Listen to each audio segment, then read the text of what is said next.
Salut tout le monde. Eh ben écoutez, j'espère que ça va.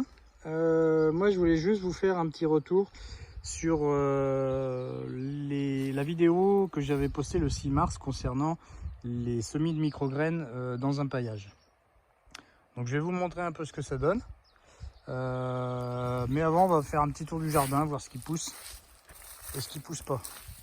Donc ici il y avait énormément de fèves, mais elles ont pris le gel, donc elles ont toutes cané.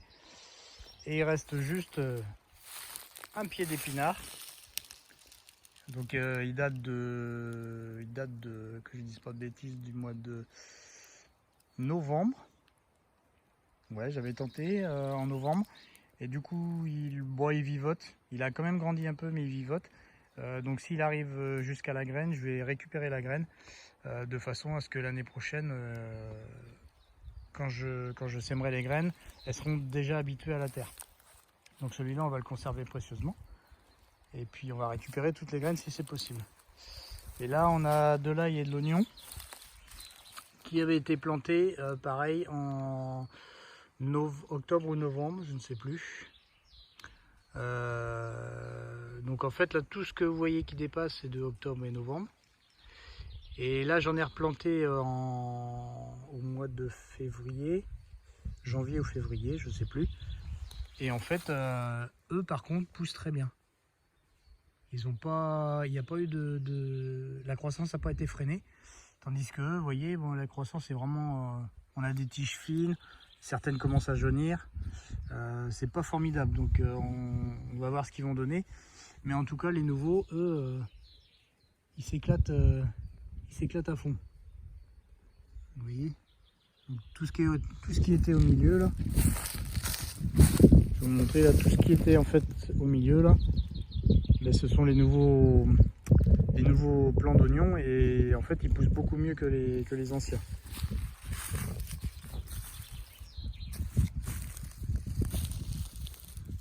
Ça c'est du blé qui pousse. Hein. Vous voyez, il y a quand même quelques anciens bon, qui sont un peu plus costauds, mais en fait ceux qui sont plus costauds, là je viens de le constater à l'instant, ce sont tous ceux-là, et ben ce sont ceux qui sont exposés plein sud par rapport à la butte. Donc là vous avez le côté sud, là et nord, et en fait ce sont ceux-là qui poussent le plus. Donc je suppose, enfin je suis même quasiment sûr que c'est le fait qu'il y ait beaucoup moins d'humidité. Les oignons et là ils n'aiment pas beaucoup l'humidité. Donc à mon avis c'est pour ça, parce que vous voyez de ce côté là, bah, ils sont vraiment pas, ils sont tout fins quoi. Il y a des crayons. Tandis que là déjà, bah, vous voyez, déjà un peu plus conséquent. Donc vous voyez, avec l'observation, des fois on peut constater des trucs intéressants. Ensuite, si sur une autre butte on a des fèves qui poussent pas mal. Non, non, tu manges pas ça. Non, non. Là, on a que des fèves pour le moment. Je pense que je vais y mettre autre chose, mais je ne sais pas quoi. On va voir, mais en tout cas, elles poussent bien. Donc c'est pas mal. Alors, sur celle-ci, on n'a rien pour le moment. À part quelques jonquilles et narcisses qui poussent. Ici, on a... Bah, ça, c'est la fameuse butte où beaucoup croyaient que j'avais enterré ma belle-mère. Donc en fait j'ai fait un semis de navets. Il n'est pas encore sorti parce que je l'ai fait il y a quoi, c'est la semaine dernière. Donc ça va se faire tranquillement, on laisse le temps au temps comme on dit. Et puis sur la butte on a des fèves un peu partout aussi. Donc là en fait elles sont suffisamment espacées parce que entre chaque je vais mettre des plants de pommes de terre. Voilà. Donc j'avais quelques pommes de terre qui étaient germées, donc je les ai coupées en morceaux. Et puis je les ai répartis un peu, et donc il y en a déjà entre les plants, et puis je les ai répartis un peu partout sur la butte. Donc à voir là, éventuellement, si les pommes de terre, par contre, je les mettrai pas côté nord la prochaine fois. Parce qu'elles ont un peu plus besoin d'eau que les oignons, donc ouais, je les mettrai peut-être côté nord l'année prochaine. À tester, encore un truc à tester, vous voyez. Alors ensuite on va s'enfoncer un peu plus profondément. Mais rassurez-vous, on va arriver à la suite. Là c'est une planche de culture qui va pas servir cette année, qui va être uniquement amendée pour faire un stock d'humus. Donc il y a de la paille, du foin, des épluchures alimentaires, il y a même vous voyez, des morceaux d'écorce. Il y a de la poussière de bois que j'ai mis. Mais la poussière de bois qui est issue par contre du bois que j'ai taillé. Donc pas de copeaux, parce que les copeaux malheureusement il y a l'huile de tronçonneuse. Donc comme je finis mon bidon là avant d'utiliser de l'huile de friture, malheureusement je peux pas les récupérer. Mais bon, ce sera pour la prochaine fois. Donc là on a un tas de compost fumier poule. Donc tous les mois je nettoie mon poulailler et j'entasse ça, et tous les mois en fait je décale mon tas pour le retourner, je le décale d'environ 2-3 mètres. Donc ce qui fait que ça lui permet de prendre l'air, et puis moi ça me permet de voir un peu l'état de décomposition. Ici on a des oignons encore. Voilà. Les oignons qui sortent. Donc là ils sortent un peu moins que de l'autre côté, parce que j'ai une autre parcelle de l'autre côté du terrain, et ils sortent beaucoup mieux de l'autre côté. Donc je sais pas pourquoi, pourtant ça me paraît plus humide qu'ici.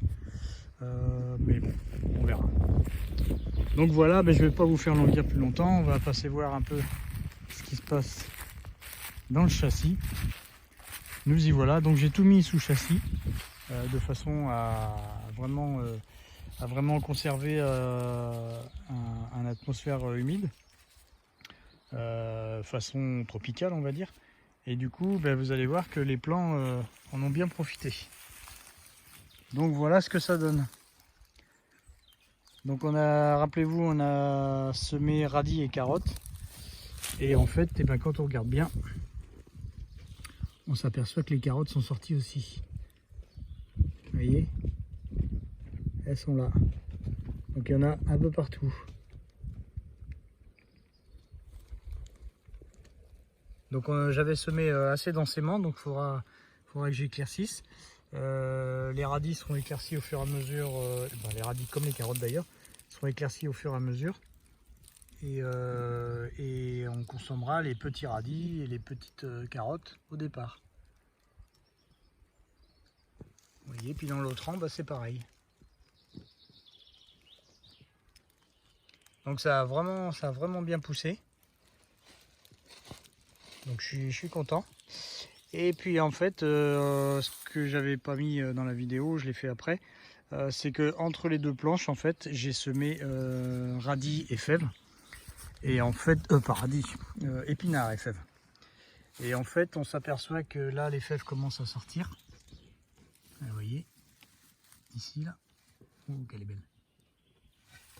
Et on en a une deuxième ici. Voilà, donc les épinards, eux, commencent à pointer leur nez, mais ils sont plutôt timides. Alors, où est-ce qu'il est? Il est là. Là, vous allez le voir, voilà. Il a encore la graine sur le crâne. Et il sort, mais les épinards, moi, cette année, ils ont du mal à germer. Donc c'est bizarre. Là, on en a un ici. Voilà, un joli. Il y en a un qui pointe son nez ici, mais je ne sais pas si vous allez voir tellement il est fin. Donc voilà. Donc en fait, ah bah tiens, une feuille qui apparaît. Donc en fait, j'ai fait des petits monticules qu'on peut apercevoir là. Tac. Sur chaque monticule, j'ai semé les épinards, et entre chaque monticule, j'ai semé les fèves. Ce qui fait que l'espace va être complètement occupé. Et en fait, quand j'arrose, enfin sous le châssis en tout cas, je n'arrose pas que les radis et que les fèves. J'arrose tout, y compris le paillage. Premièrement, ça permet au paillage d'amorcer sa décomposition. Et deuxièmement, quand vous fermez le châssis, ça vous permet de recréer un microclimat. Parce qu'avec la chaleur, toute l'humidité va remonter contre le plastique et va redescendre au sol. Donc ça vous crée un climat tropical. Et visiblement, ça plaît. Donc voilà, bah écoutez, vous savez tout.